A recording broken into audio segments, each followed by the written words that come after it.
Hi, it's Katie again, and today's video is all about how to boost your reach in the RedNote algorithm. So if you're new to RedNote and you just want to know, like, how do I get people actually looking at my posts? No one's engaging with it, like, I've got no followers, what's happening? This is the video for you. Now, the first thing you need to be aware of is there's actually two key algorithms on RedNote. There is the Explore page algorithm and there is the search algorithm. The Explore page is a bit like TikTok's For You page. It's based on a sort of recommendation feed, whereas the search algorithm, it kind of says what it does on the tin, right? People search in the search box and it shows them content based on what they've searched for. And I would say on RedNote, there is quite a strong focus on search, whereas a lot of other social media platforms, people don't really search that much on. RedNote, it is a place where people go specifically to search for recommendations on specific topics. Okay, so we'll start off by looking at this search algorithm. How can you do well in search? It's actually very similar to some of the kind of SEO techniques you might be aware of if you're someone who runs a blog or something like that. Basically, you want to have lots of relevant keywords in your content. This is not just the keywords, but also the hashtags. I'm going to be honest, do not do the whole hashtag stuffing thing where you put like millions of hashtags in. The algorithm doesn't like that. But maybe 5 relevant specific hashtags is a great way to get a bit more reach in the search algorithm.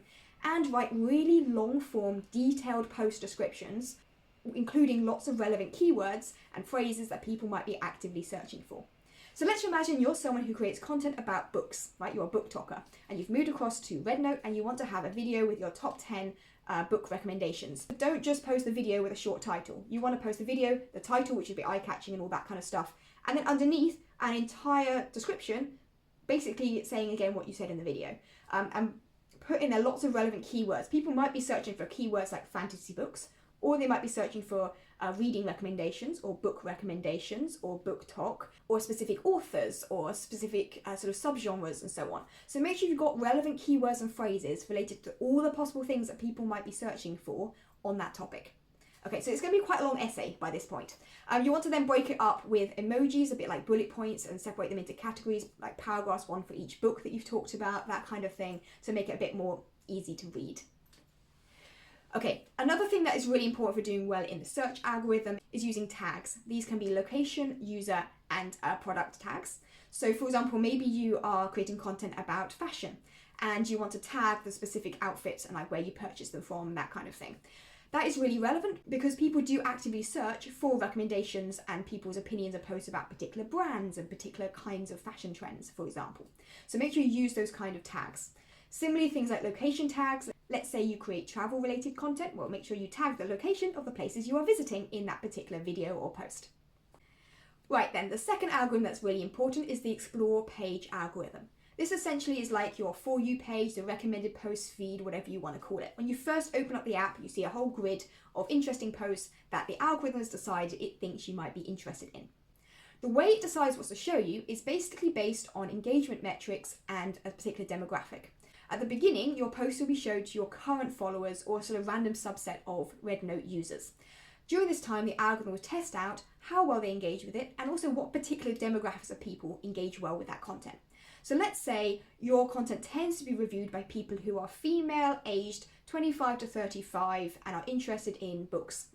So it picks up that kind of demographic data and says, okay, this content is popular with people who are aged 25 to 35, who are based in the US, who are interested in books and are female. And it will show that post then to more people like them. Now, this is really important for those of us who are business owners because we want to make sure that the engagement we get in at the beginning is in relevant target demographics to people who might be interested in purchasing our products or services. Similarly, if you're someone who's like an influencer, you want to make sure that the people who engage with your content are genuinely interested in your content. So you'd want to avoid any of these kind of like for like or sort of fake ways of boosting engagement that look nice but actually end up telling the algorithm the wrong information about who you want your content to reach.